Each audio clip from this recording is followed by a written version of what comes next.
if your discipline is built on self-hatred, it has an expiration date. So I'm curious whether you can truly like bully yourself into a life you actually love. Can you discipline yourself enough to the point where self-compassion is irrelevant because you're building what you love? You know, it's a real tough thing to grapple with. Is sometimes you have to put your head down and be disciplined and tell yourself, no, you need to get this done. You need to have that discipline, that drive. You know, God knows you sit behind your computer for hours at a time when you need to get shit done. And it's admirable. You know, it is. It's awesome. But if it comes to the sense of self-compassion, where do we draw the line? Yeah. I think one of the proxies I've used for how much time I've spent for myself in the day is when my step count is below 500. I know I've just been working. That's awful.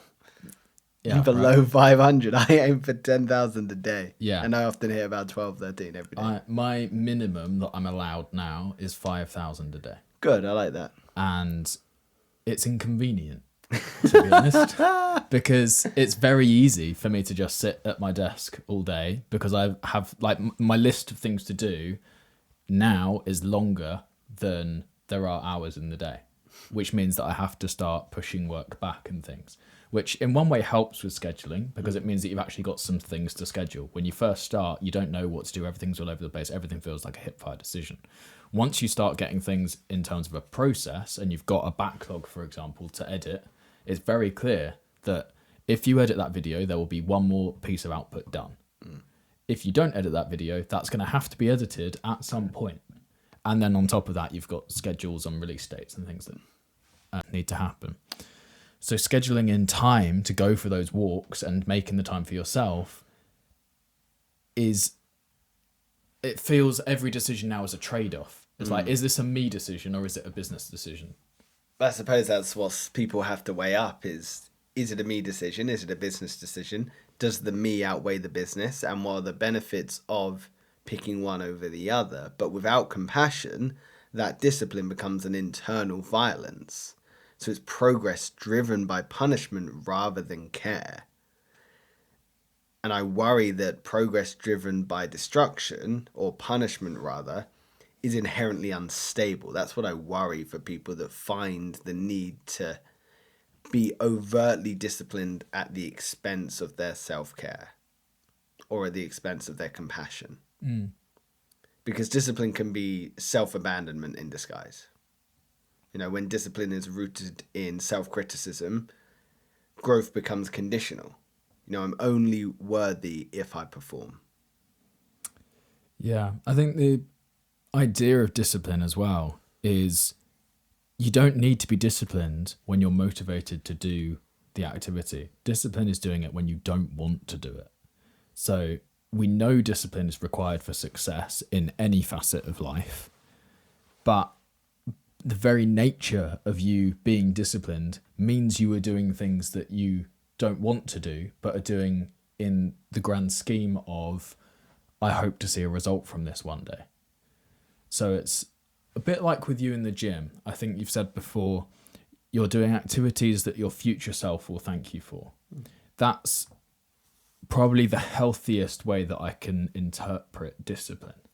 Is because you're not going to feel like you want to do things every day, and you can't just 100% put yourself first all the time, because the person that you are now will never improve or evolve into something that you like the look of in the mirror 5 years from now or 10 years from now if you aren't doing activities that set you up for long-term success. So it's one of those things in life where the balance is important. You have to prioritize your health and emotional care, but at the same time you must also achieve these certain business goals.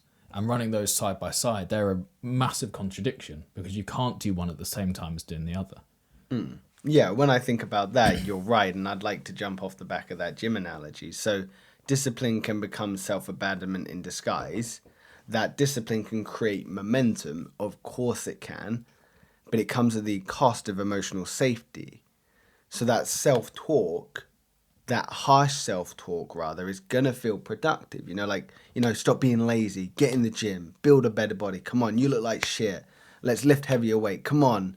All those kind of harsh self-talks are gonna feel productive in the moment because that shame is gonna create urgency. Urgency is gonna create action. But at that moment, I'm sacrificing any self-compassion I have, any space to allow my body to feel what it wants to feel. As I said to you before, there's some days where I push through a workout when I really should not have done. And I tell myself I feel fine.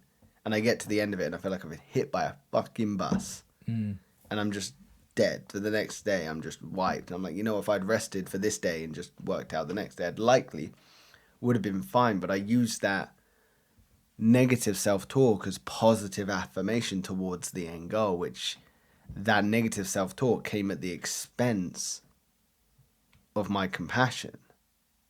So my question, I suppose, on the back of that is, if someone's discipline requires you to ignore your own pain, is it actually strength, or is it just high-functioning form of self-abandonment? I think it's both. It's a really tight line, isn't it? I suppose you're walking here with the possibility to lean on both sides at different times, because I suppose being able to lean away from your own pain and ignore that at times where you really need to get your head down, hell yeah, that's strength. That requires so much determination to make it happen. But I suppose maybe the dark side of that, the flip side of that, is it is high functioning self-abandonment, because you're disregarding how you feel just to get something done. So what do you think? So I think I said it was both. I want to justify that. So being able to do work that compromises your sense of self and your self-compassion is a sign of strength. It's strength of character. It's, I'm willing to do the work at my own sacrifice for the end goal. And the end goal usually benefits more than just you. So it's a selfless act, but selfless, meaning you're putting yourself in a lesser position so that you can achieve it. Also selfless, as it does have a end result for others.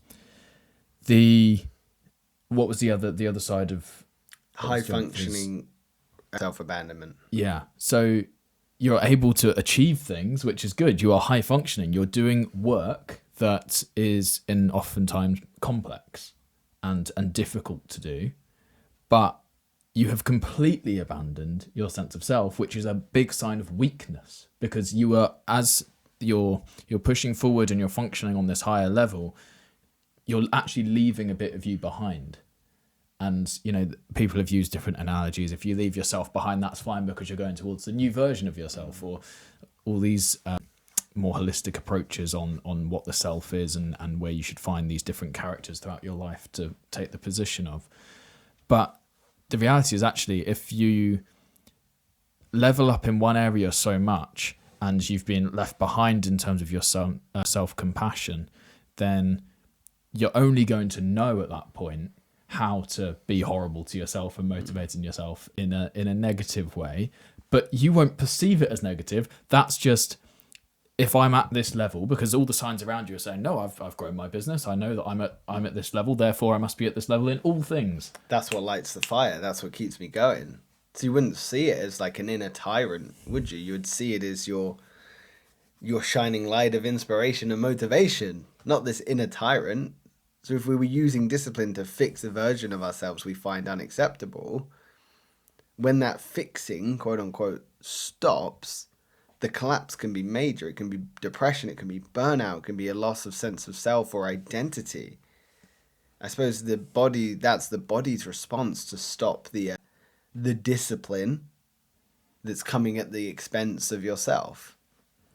So it's navigating, am I doing this because it's the right thing to do for future self, or am I doing this now because I'm fueled by some sort of negative energy? The only way I can really explain it for me is the gym. There's days where the body dysmorphia is awful, and I look at myself and go, Jesus Christ, like you look like shit. And I'm like, if only I went to the gym, or if only I wasn't eating as much. I should go to the gym today. I really should. Like I've seen other people on Instagram go to the gym. I should definitely go. Fuck it, yeah, I'm just gonna go. And there's times I just don't want to. I feel awful. So like that's sometimes the inspiration. So that's the wrong reasons. Whereas if the motivation is, yeah, no, future self is going to thank me for this.